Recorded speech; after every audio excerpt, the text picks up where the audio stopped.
Hello and welcome to the Stateside Soccer Show. My name is Jordan Wiegand, and with me, as always, is Logan Stump. How are you today, Logan?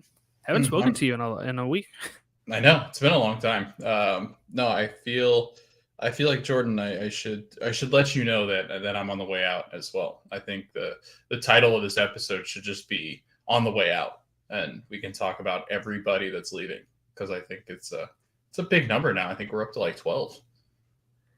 Well, if you are on your way out, then I will breach of contract. I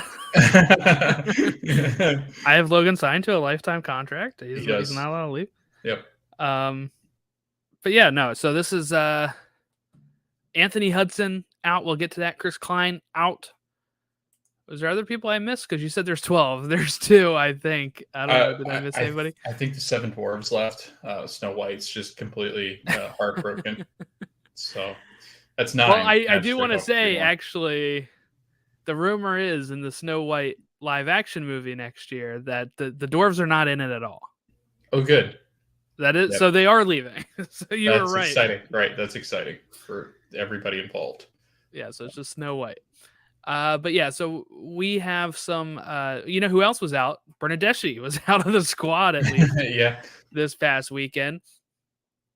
That's, you know, this whole episode was going to be about TFC and more of that stuff. That completely has changed with today's news. Today has been on fire with the news. We will talk that whole thing because I do think my perspective has changed from last week on that whole Bernadeschi, Insigne, Bob Bradley stuff. So I do want to kind of clarify some of that. And then, yeah, we'll dive into Anthony Hudson and Chris Klein and a CCL final coming up here, or should I say finals, because it's 2 games, 2 legs. So we're going to be diving into all of that stuff here now, I guess. And I feel bad because I do want to talk about Cincy at some point, but we keep having these stories come up now. And I feel bad because we were like talking up New England when they were first, and we've like barely talked up Cincinnati since they went first. And it's not like a thing or anything. It's just some of these bigger stories are starting to come out in the middle of the season here as we get close to summer, where we'll probably have a lot of transfers to look into. Don't forget, we're going to have like a whole break for Leagues Cup as well, which is not going to really feel like a break for us. We'll still be talking Leagues Cup, but I do know some, you know, MLS reporters that may not be watching as closely, or MLS fans even, that may not be watching as closely on the Leagues Cup front. Where do we want to start at, Logan, out of these topics? We got Bernadeschi, we got Anthony Hudson, we got Chris Klein. Where do you want to go first? I feel like we should head to LA first, just because I think this has been a long time coming. The one that we've been banging the drum about for so long here. The LA Galaxy has parted ways with President Chris Klein. The club announced Tuesday via a statement from President and CEO of Anschutz Entertainment Group, Dan Beckerman. So they announced Galaxy head coach and sporting director Greg Vandy will now lead all soccer operations within the club while reporting directly to Beckerman. Here's Beckerman's quote: "As a club, we have not achieved our goals or met the standard that we have established for the LA Galaxy. We believe it is in the best interest of the club to make a change and begin a comprehensive process to seek new leadership that will return the club to the level that our fans and partners expect. We are thankful to Chris for his years of dedication and commitment to tanking the LA Galaxy. To the LA Galaxy. That was my own commentary added in there, as both a player and an executive."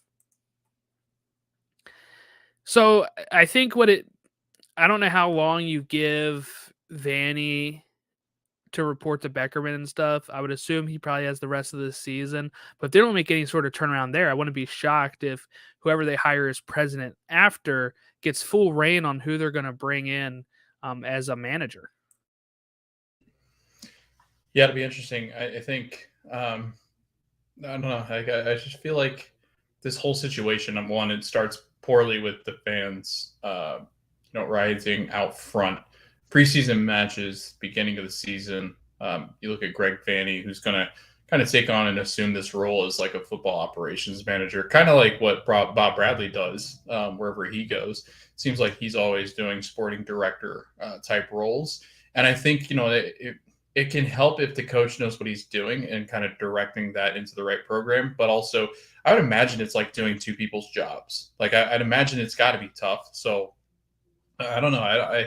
I know Greg Vanney probably is a coach that could do it, but I'm assuming that they'll kind of clean up the situation that's happening in LA, try to fix that. But I just don't picture Vanney being the sporting director for long, because I think LA will fix those issues, just because I think it's such a massive club. I couldn't imagine him doing that by himself. And then two, I think, I mean, honestly, I think that this team's kind of in turmoil still. Like, you can fire whoever you want. This team's awful. So how long does Greg Vanney want to stay around for that? Like, I don't know the answer to that. Maybe this is the last landing spot for Greg, and maybe he wants to rebuild this. It seems like that's why he went there. But I feel like, I still feel like anytime you go to LA, though, Jordan, it's like you expect to win. Like, you expect to turn it around and quickly because of the resources that they have, but they just don't. There's no resources ever brought in. LAFC makes this club look like a joke. So I don't know. I still think they're very directionless. Yeah. I just don't know where you go from here. It's tough, right? It's when you look at this, what I see here is, we've got a lot of progress in the sense of Klein is out now, right? But what does that mean for Greg Vanney? And I'd actually be more like, I'm very curious to know what the role of Chris Klein really was. He was a president. We don't really know. It says that, I remember them saying, I think it was at the beginning of the season when we were talking about LA before the season started. I did some research on like who's making decisions, because we weren't really sure what Klein's position was. And it was like Chris Klein and Greg Vanney and somebody else, I forget who it was making the decisions as a team. So part of the blame goes on. So they got their scapegoat now, right? Because these are the people that this is the guy the supporters have wanted out the whole time. And if you do look at kind of like how they were once Klein took over and how they are now, he is kind of like the common denominator of what's really tanked the team. And I know some people might say, well, Vanney needs to leave too. And the thing is, we just don't really know what that relationship was like. And I think the only person that probably knows that is Beckerman, who is having Vanney report to him directly now. Is that like, okay, maybe Greg was on this whole fire Chris Klein thing the whole time. He's like, maybe he's going it over, Klein's head to Beckerman, like, dude, the supporters won't shut up about this. He's restricting my job, blah, blah, blah. Or maybe he was a yes man the whole time and, they just got their scapegoat. So I don't really know, like, how much is that fault on Vanney? How much is on fault for, Klein, and how much is that fault for Beckerman? I think a lot of it does come down to AEG, and that they're not as invested in this club as they probably should be. And now they felt like they were probably at a point where something had to happen. I mean, did you see some of the exchanges on Twitter that were going on with the LA Galaxy fans when people were coming over to them, players and Greg Vanney, and they're like yelling out stuff to them, and it was getting ugly. I mean, they have 9 points. They are now 7 points adrift of a playoff spot. It's almost double their points. They've got overshadowed now by SKC and Colorado, who are still above them, as LA have continued to go down. So it really felt like, okay, we're rock bottom. We're making no progress. There has to be a time to be able to pull the plug. And I guess now is when they felt like they had to. And a part that stood out to me on that wording that they said was,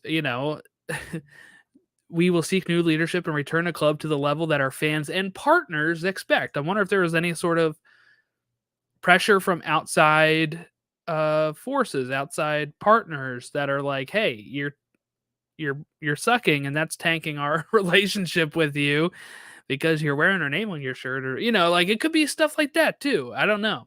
There's not a lot of information out about it. I'm assuming because this happened like just, I don't know, an hour ago. So I'm assuming we'll get more information as the weeks pass, maybe on like the whole dust up. Like we were talking rumors about TFC last week, and in the past week we've gotten so much more information on that. It wouldn't shock me if we get some more out of this. I guess it depends on how much they really want to throw Chris Klein under the bus to get some goodwill from the fans. Yeah, I mean they've got to win the loyalty back of fans that feel and still feel like the product on the field isn't matching what they expect. It's got to be really hard to look down the street and see what's down the street. Just because I mean, you just look at the roster though, Jordan. Like, I mean, there are a bunch of 30-year-olds. At least a lot of their good players are or approaching 30 quickly. They go out and their biggest signing of the offseason was Memo Rodriguez, who can't even break a starting 11 for most of the MLS squads.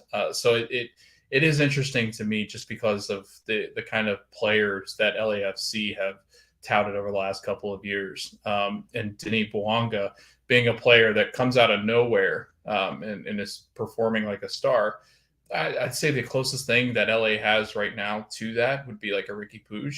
And that's really it. I mean, if you're looking at a team that they're going to build around, Chicharito is almost 35 years old.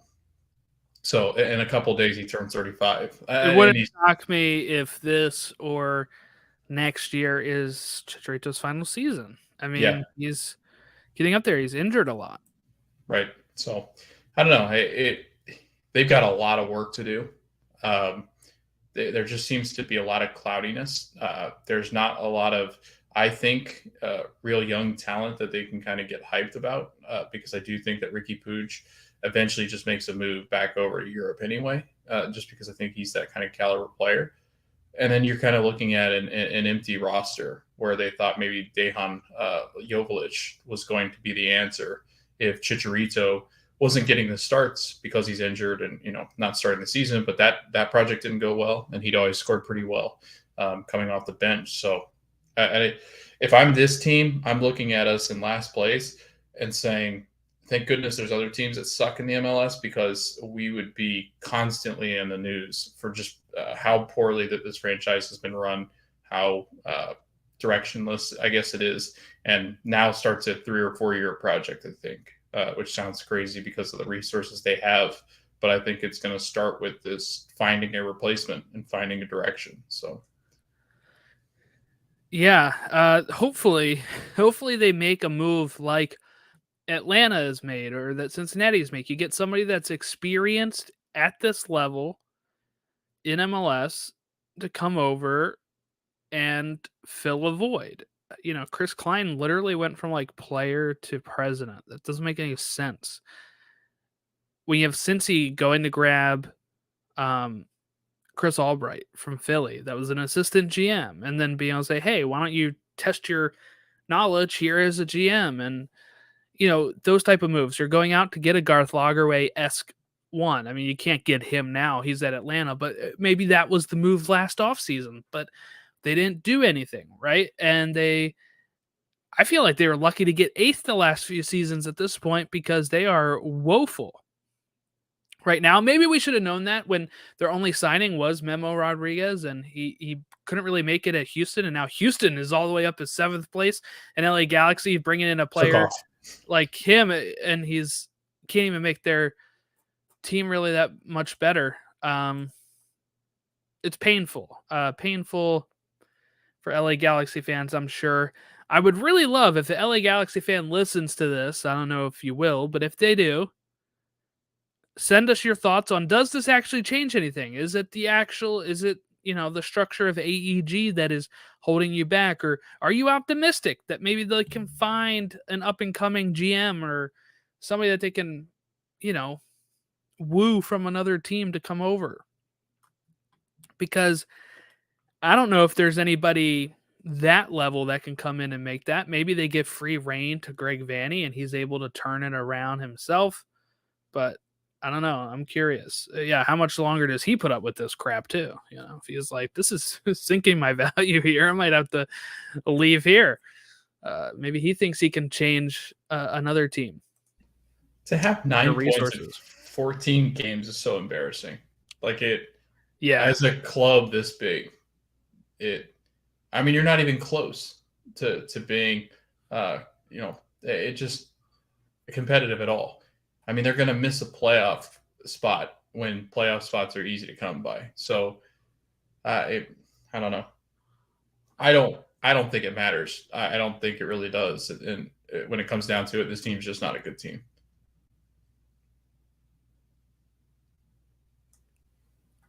Okay, I guess let's talk. I'll take control this time. I'll go ahead and say let's talk Anthony Hudson. So, some U.S. men's national team stuff here. Thursday, May 25th, in a Q&A on ussoccer.com, Crocker, the new, Matt Crocker, the new sporting director, he says that they hope to hire a new coach by the end of summer, and they're going to conduct some interviews in June, and then entering another evaluation process after that. And they said, well, you know what? Anthony Hudson is going to be here through the Gold Cup. Well, that changed today when Anthony Hudson said, am I? No. He said, no, I'm not going to remain through. I love this headline. Anthony Hudson to remain U.S. men's national team coach through 2023 Gold Cup. Literally less than a week later, Anthony Hudson is out as he decides to leave the U.S. men's national team role and pursue other job opportunities. This is the man who continues to fail upward somehow. Really bad coaching record at Colorado, becomes a U.S. assistant, becomes the U.S. interim, and now has left that to have some sort of coaching role. It does seem like he is taking a head coaching role in the Middle East, according to Keith Costigan. So I'm not sure what that means. If it's club level or national team level, not really sure, but I guess we'll see on where he ends next. But I mean, look, this makes sense for Anthony Hudson. If you have a job that you're only in for another 2 months, or a job that can give you a little bit more security, you're going to take the job that gives you a little bit more security. Like if I was a temp at my work and then somebody offers me a full-time position with benefits somewhere else, then obviously I'm going to take that than just be a temp. But yeah, so interesting to see that was such a. That means to tell me that Anthony Hudson came to this decision within the last over the weekend, because I mean Thursday, like I said, Crocker is literally saying he's going to be here through the Gold Cup. I don't think he would say that if he already knew Anthony was looking elsewhere. So it seems to me that this probably happened Friday or later. Yeah, I think the writing was on the wall for him, right? It would be stupid if you knew that your job was probably going to be gone and probably cleaned of staff whenever the new head coach takes over, and you stuck around knowing that. So obviously you're going to go look for different jobs, and it's not like he's contractually, I guess, locked into coaching in the Gold Cup. So the fact that they're moving on, not shocking here. It is exciting to know that U.S. men's national team is kind of headed in that direction of trying to hire a coach come the end of summer, because I think, again, it's kind of one of those positions that we've just been longing for, and I think we want answers, and we want to be able to take this team now and kind of head towards 2026. But this is really, I think, the first kind of domino to fall, I guess you would say, in the hiring process of the next coach, because I think you're going to start to see the longer that this goes on and the deeper that this gets into other coaches, they're going to be like, you know what, let's really focus our attention on finding that coach, because I think the longer that this happens, obviously it's kind of a disaster. So I think Anthony, like you said, Jordan, fails up tremendously, which is really impressive in this day and age. So yeah. Yeah. Well, I don't know if it's that surprising, I guess. we can fail up. What? Can we fail up? MLS, are you Yeah, listening? we already have, I guess. Um, let's talk before we go back to MLS here. There are some friendlies that are going to be scheduled here, October 14th and October 17th. The USA will be playing a couple friendlies, one against Germany in Connecticut on the 14th of October, and Ghana in Tennessee in Nashville on the 17th of October. So just some interesting friendlies there if you are interested in trekking out to one of those. I don't know when tickets go on sale, but they're there, I guess. We'll have a manager by then, supposedly, in October. I saw some people getting really upset about this whole Anthony Hudson thing of like, when are they just going to hire a manager? They've already kind of answered that question in the Q&A, so I'm not going to really get that upset about it.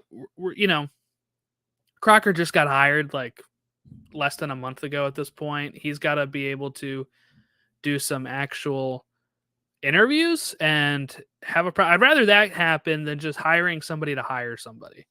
And the person that's going to be replacing Anthony Hudson is a former Philadelphia Union assistant coach, but also a U.S. men's national team assistant coach, BJ Callahan. So Jim Curtin was kind of talking him up a bit too. But yeah. And before we get back to MLS again, there's an update on Greg Berhalter. I was going to be mean and say, talk about failing upwards, but I didn't. I didn't, because I do think Greg did okay. I do think Greg did okay. So I can't really be failing. Fail sideways. Yeah. Greg Berhalter's next coaching job.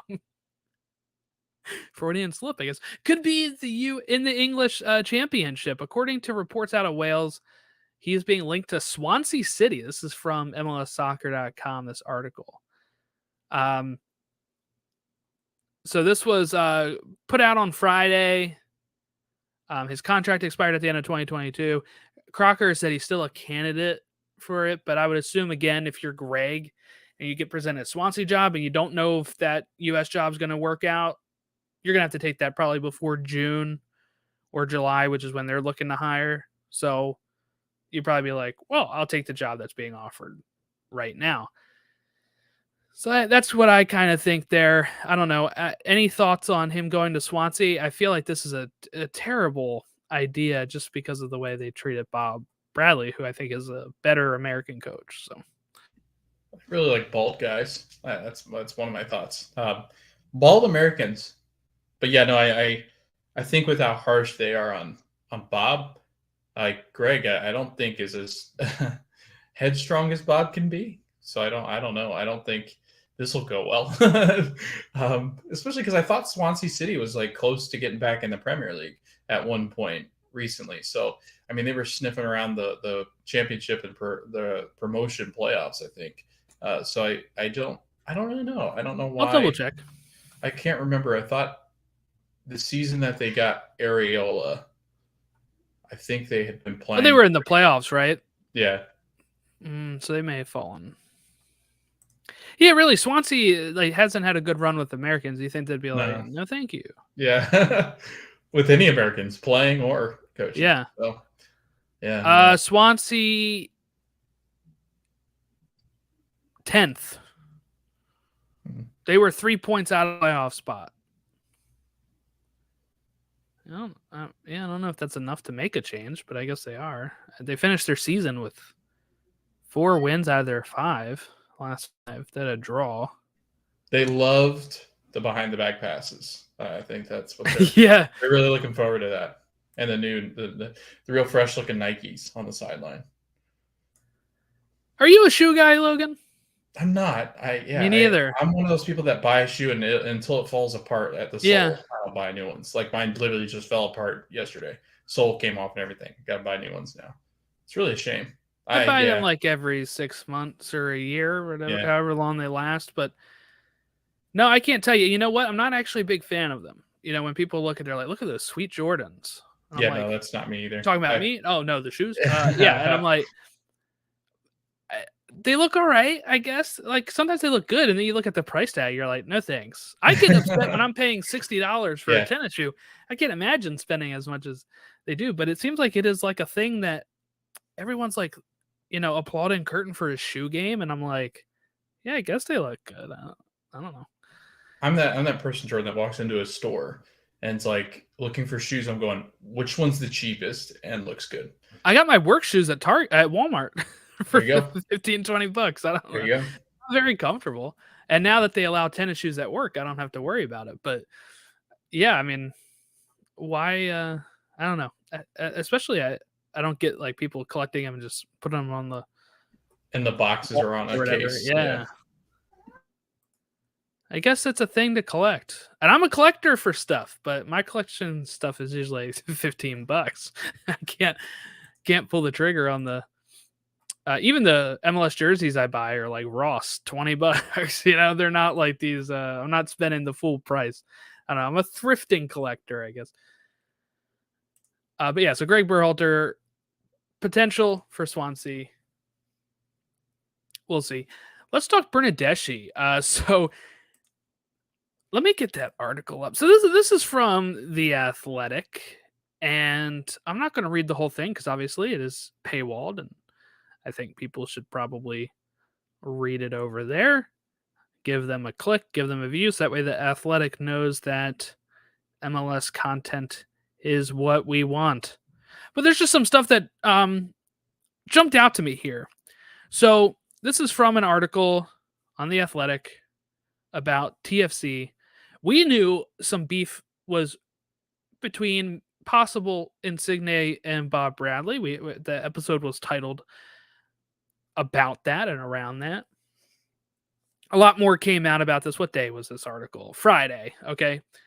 Perfect Friday news dump of bad news. Okay. Multiple sources within and outside the team were told that at the conclusion of last season, Insigne declared in front of teammates that he would not return to TFC if Bradley remained head coach. So, in my best Maury Povich, that was a lie because he did remain and he did show up. Although he did indeed return, the same sources confirmed Insigne again told teammates this week that he did not want to continue playing under Bradley moving forward. This is what Kalen Kyle was reporting that we were talking about last week. Multiple sources familiar with both players said Insigne and Bernardeschi did not get along before signing for TFC. But they're united now about this. And that those issues have continued in Toronto, with the compatriots having at least one blow-up fight last season. Last month, when Michael Bradley and Jonathan Osorio were both injured, Insigne was named captain for the upcoming game against NYCFC. When the team was informed ahead of a training session in preparation for the game, Bernardeschi initially refused to go on the field, and multiple sources who witnessed the encounter said. So even as of last month, Bernardeschi is like, oh, I see how it is. You're going to make Insigne the captain. I'm not going to walk on the field then. That is some craziness. According to multiple club sources, Bernardeschi asked for a new contract after last season, telling the front office that he wanted to make as much as Insigne, a request that was rebuffed. A jockeying of egos between the designated players has continued. Sources says Bernardeschi was upset that Insigne had a jacket collaboration with Drake's Ovo brand, and he did not. For example, and that Insigne went to MLS Media Day while he did not. So Bernardeschi's like, oh man, you got a Drake brand deal, and you're going to MLS Media Day. I'm upset. Insigne's reps, meanwhile, were upset that the 2023 MLSPA salary release did not include the star's marketing deal that adds a significant chunk to his earnings. According to the release, Insigne's $7.5 million guaranteed is now second in the league to Shaqiri's 8.1. Asked if he was aware that Insigne and Bernardeschi did not get along before arriving in Toronto, Manning said Insigne helped recruit Bernardeschi. My understanding, and then even when we floated to Insigne that they were going to talk to Bernardeschi, is that they had a very professional teammate relationship. They weren't buddies, but they were close enough. here's some more damning stuff, I guess. The pair has not been pillars of the locker room individually either. Sources within the team said Bernardeschi has been admonished for using a vape pen in the practice facility, including the training room and on the team plane. Can't do that on planes, by the way. Despite being told multiple times it's not allowed, Insigne, meanwhile, has remained a somewhat distant figure among the squad, in part because he does not speak much English. He interacts with teammates who speak Italian and Spanish, but otherwise keeps mostly to himself. Despite their differences, Insigne and Bernardeschi now appear united in their hopes of creating a change in TFC's coaching staff. Okay. So that's one thing here. And then in a team meeting, multiple sources present, Bernardeschi quipped, "Of course, you're," to Michael when the veteran midfielder spoke up to encourage Bernardeschi to air his issues out in the meeting. And of course, you're his papa, to Bob. At one point, when Mark Anthony Kay interjected, Bernardeschi referred to Kay as Bob's son. TFC is wild. So then I saw everyone jumping on Bob, though I think this article has made it clearer to me that you have to get rid of the Italians more than you have to get rid of Bob. They make it clear in this article as well that the way Bob's running this team is almost identical to when he was at LAFC, which shows to me that worked there. It's not working here. I think it's more about the players. I also saw, then there was the whole thing of Bob saying that later Friday, that coach's decision, he is not, or maybe it was before this article released because everybody was jumping on it then, but that coach's decision, Bernardeschi was not going to be in the squad for Saturday's match. Then this came out, and I said, okay, makes sense. He openly called out Michael, Bob, and Mark Anthony Kay in front of meetings. He's vape penning. He's causing all sorts of issues, not wanting to listen to Insigne when he's captain. To me, this is just a huge issue. And it's partly why I'm glad Philly doesn't go out and get a lot of these stars, because it can upset the balance of a team. And, I think we're kind of seeing that. I think my favorite quote to come out of it was that, that Michael Bradley's like a spy. Like, they don't trust enough to talk around him, so they don't. I'm like, yeah. And there were some players that were like, Bob, Michael acts the same way he did even when Bob wasn't there. Right. So I think some of it is people that are weary about that, right? I mean, it is probably like how would we approach this if you're, what their main point is, they're worried about whatever they say getting back to Bob through Michael. It could get through back to anybody. And if so, it doesn't really matter. Right? I understand. Feel like you can't speak openly about stuff because the coach's son is there, but Michael's a professional. Michael had to deal with this at the U.S. men's national team as well. I mean, it's not like he's playing only because he is the son. He's still, he is a player that was valuable for both the U.S. men's national team and Toronto. I just don't know what you do here, because you did spend all that money on them. It might, if they're not producing. It'd be totally different if they were producing and causing this trouble, but they're not producing. The team isn't producing, but I think a lot of times the team isn't producing because they probably have bad morale from the locker room. You have two players that are not, who you're supposed to be running the game through, that are not living up to the hype. So I'm not really sure what to make of this. I think there is a part of it that they have to maybe move on from these two. Maybe they just need a fresh reboot. They'll get rid of Bob. They'll get rid of the Italians. They'll move forward, or maybe they'll try to salvage this with another coach. But I don't know if that locker room issues will get better just because of a different coach either. If, it seems a little bit like inmates running the asylum if you let them pick a coach. I'm not really sure what the answer is there. Yeah, but they did bring in CJ Sapong, so that's the answer. Well, what really got me, and I did tweet about this too, is Saturday night. So Friday, everyone's clowning on this. They're like, watch DC DC's gonna beat Toronto and they're gonna end another coach's job. Well, Toronto won without Bernardeschi. They won that game 2-1, and I did not hear a lot of the Bob haters that night. Tell you that much. And again, I think one thing that really helps me too is being on Bob's side is I know he's a good coach. I've seen him at other places. He just went from LAFC to Toronto. LAFC, it was working. He had to deal with ego there too. Carlos Vela and all of these big stars that he had to handle over in LA. You mean tell me he can't do it here? I think Insigne was just quoted too, saying like the MLS is tougher than he would have thought. I think these players thought they could come here. I think they thought they'd be able to just easily boss it around, that they can vape, that they can pull a Higuain and not care and still do good. And it's not the case. They're getting their asses kicked.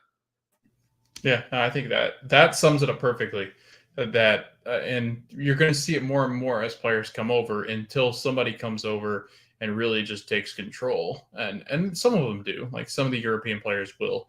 But like, imagine this would never happen with somebody like a Lionel Messi. Like, go up to that upper echelon. Like if Harry Kane gets older and he decides to play an MLS, like you wouldn't get this same kind of attitude. It's like these guys that are on the fringe, where Insigne is never talked about. Like in Europe, like you never hear that name. Like it's rare. He played well with the Italians when they did win the Euros. Like they played well then, but you don't hear about Insigne. You never knew who Bernardeschi really was. Like if they're playing in the Italian leagues, they're not quite the stars that they should be because they're not playing for Premier League teams. Like it's become that kind of thing where most of your stars that are still around, that are some of the bigger stars in the game, are either going to the Premier League or PSG. Like it may be Bayern, but Bayern is not really into the shopping for superstar kind of thing. They kind of shop young and then, produce superstars. So I don't know. Like it's so funny to me whenever like these like guys on the Italian teams come over, because the Italian league actually, I think, has stepped back so much that that MLS could actually compete with some of these teams in the Italian leagues below like an Inter Milan. Like I think LAFC could compete with a big team like that, but like it's amazing to me, like you said, Jordan, that these guys think it's almost like it's summer break. Like they're coming over just to hang out and play in a cool country. Like I don't know, I have no idea what it is, but it doesn't work. And some of the, like an Higuain, he's a big name, but he came over, didn't do anything in this league. So the only one that's ever come over and really just kind of torn up the league that I felt recently was Zlatan. Like, and he came over and he was like, no, this league is good, but I'm going to show him just how good he plays. Right. I mean, he just, Zlatan is Zlatan. He'll go out there and play. He tries, he does whatever. He'll win. He'll score goals. He doesn't, it's just the competitive drive in him. I think there are some players that come over here and just say like, I'm going to get the bag. I'm going to get the money. Yeah. Yeah, Toronto's not much of a vacation.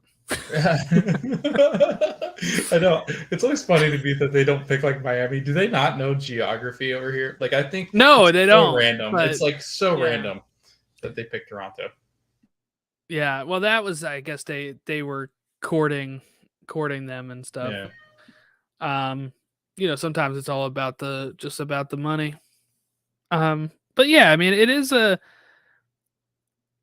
Bernardeschi's main complaints come down to that they're not practicing like passing and stuff in their practices, or like situational passing and stuff. I guess he's more used to that.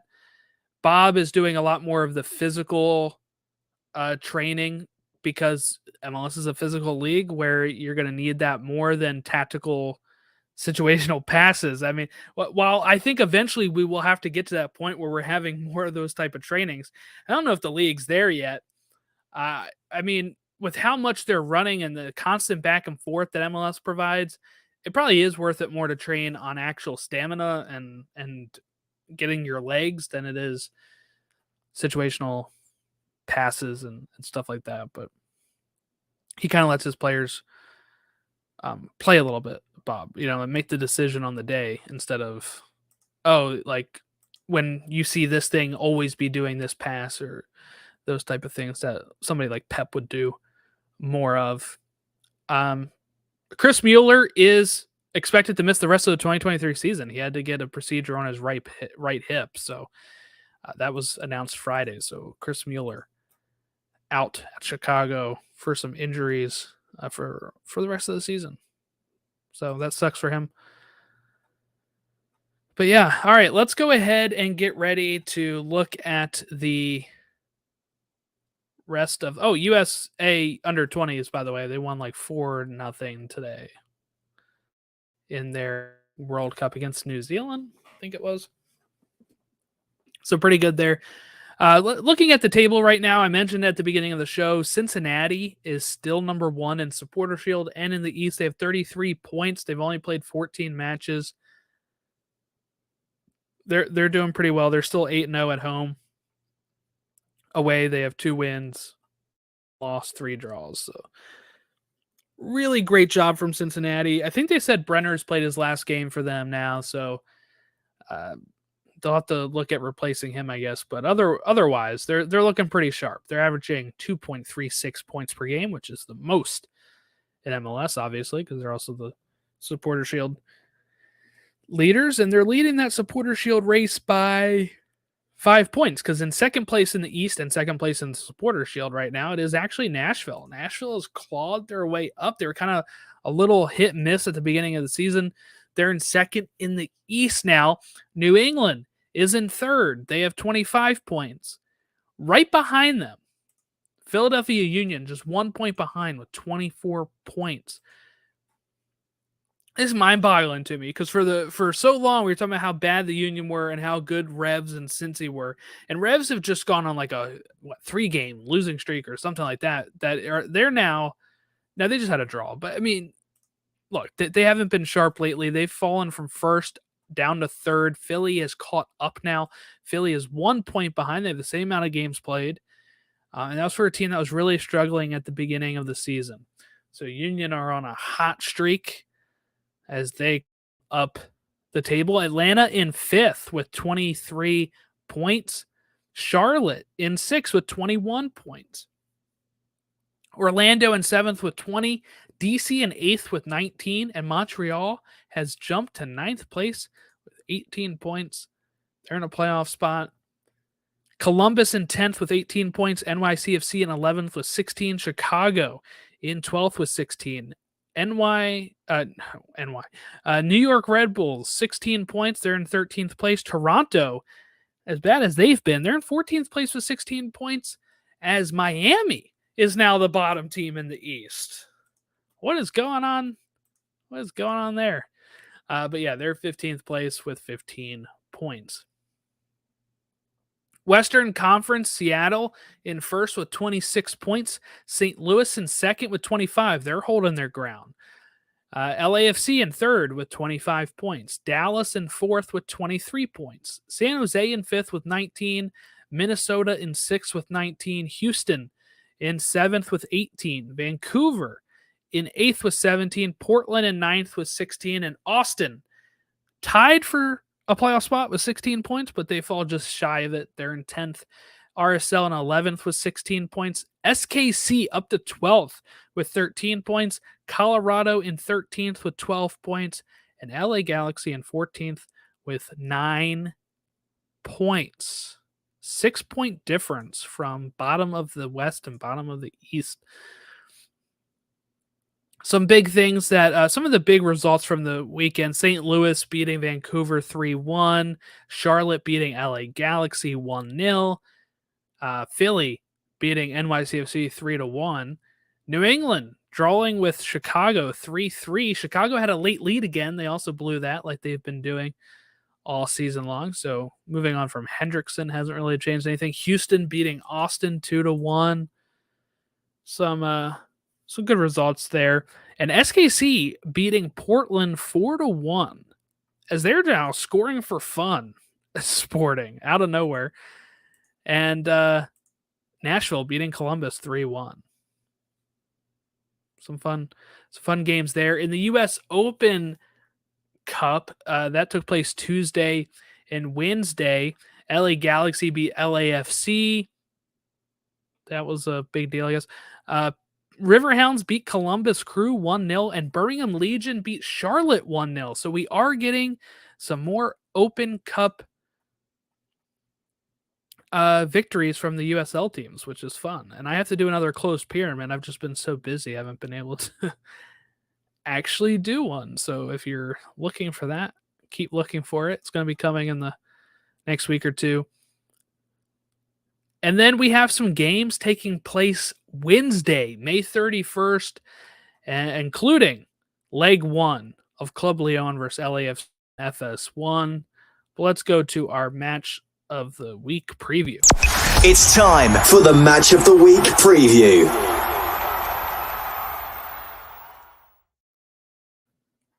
Match of the week previews, where we tell you what games are coming up this week and tell you which ones you should watch. Atlanta hosts 7 o'clock Wednesday, May 31st. That is on Apple TV, and it's also free on there, and it's on FS1. Columbus Crew hosting the Rapids. DC hosting Montreal, that is free. Miami hosting Red Bulls. NYCFC hosting Cincinnati. Philly hosting Charlotte, that is free as well. Toronto hosting Chicago. Then at 8:30, Austin hosting Minnesota, that is free. Kansas City hosting Dallas. Then at 9:30, RSL hosting LA Galaxy. This one's free. They said, you want to see the cluster mess of LA Galaxy? Here it is for free. Playing 30 minutes later in leg 1 of the CONCACAF Champions League Finals, Club Leon hosting LAFC. Leg 2 is on June 4th. That's on FS1 and TUDN. 10:30, Seattle hosting San Jose. Vancouver hosting Houston. That is free. So midweek game, Logan. Other than the Champions League, what game is speaking to you here? I love the Atlanta New England matchup. You got a 3 versus 5. I think Atlanta, again, not playing as well as they were to start the season, because they were a team that was kind of popping up there into the top of the Eastern Conference. And then I think the same story goes for New England. So I think these are two teams that sit 3 and 5 in the Eastern Conference and have some room to really get back on track, and then, you know, push for the top 3 spots, maybe even 2 spots in the Eastern Conference. And I think heading into Atlanta, I think Atlanta is going to have the upper hand, just because I think New England really has struggled recently, losing 2 of 3 and drawing that 3rd one. So I don't know. It seems like the balance is kind of coming back to, like, we're starting to talk a little bit about if New England continues to spiral, you know, maybe a false start, a quick start was good for them, but they're kind of coming back down to earth. I don't think that they'll drop, obviously, that far in the Eastern Conference, just because I think that there are a lot of teams that are really struggling in the Eastern Conference. But again, I'm looking forward to this, just because I think Atlanta, this is a good game for Atlanta. They can make up some ground and kind of get in that top 4 of the Eastern Conference if they really play well. So I'm going to go with Austin, Minnesota. Austin needs to start showing me something. They have 4 wins on the season, 6 losses, 4 draws. They're conceding goals, 20. You know, they're not only scoring 14. They got to start doing something. And here's a perfect chance. They're hosting. It's against Minnesota. If they win this game, they will have the same points as Minnesota, so they can kind of jump up, maybe get into a playoff spot. With how bad they've been, that would be such an improvement for Austin. But Minnesota started off hot this year. They've kind of dwindled a bit, but I can see Minnesota pulling this one out as well. I just don't know what team I have more faith in. Probably Minnesota than Austin at this point, with the way Austin's been. But I think that's an interesting game. It's also free, so if you're not subscribed, you can catch that. Okay, on Saturday, June 3rd, we have at 3:30 NYCFC in New England. That's free on Apple TV. That's weird. It's not anywhere else. That's just 3:30. Okay, because usually those are cable games. But Seattle and Portland is at 4:30 on Apple TV and on Fox. That is free. At 7:30, those games start as well. This is Cincy and Chicago, Columbus and Charlotte, Miami, DC. Red Bulls Orlando, Union Montreal. Those are all 7:30. Those are all free. This must be a free week that they're doing here. Then at 8:30, Austin versus RSL, Dallas and Nashville, Minnesota and Toronto, St. Louis hosting Houston. Those are all 8:30. Those are all free.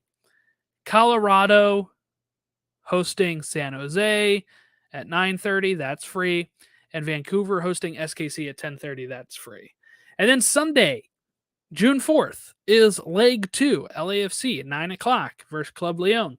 That's on FS1. So by next recording, we will know who is CCL champion and if we have our second MLS winner for it.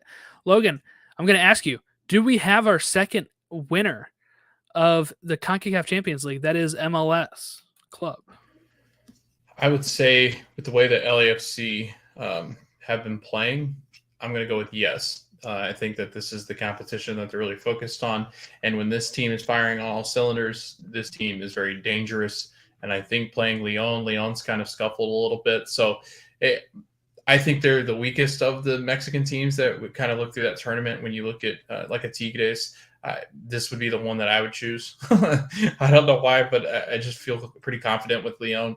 I think LAFC also hosting. I always love when the U.S. team hosts the second leg, because I feel like if you just go in thinking I just need a point, it's so much easier to go into somebody else's stadium where they could be coming back going, oh, shoot, we need to win and score a goal.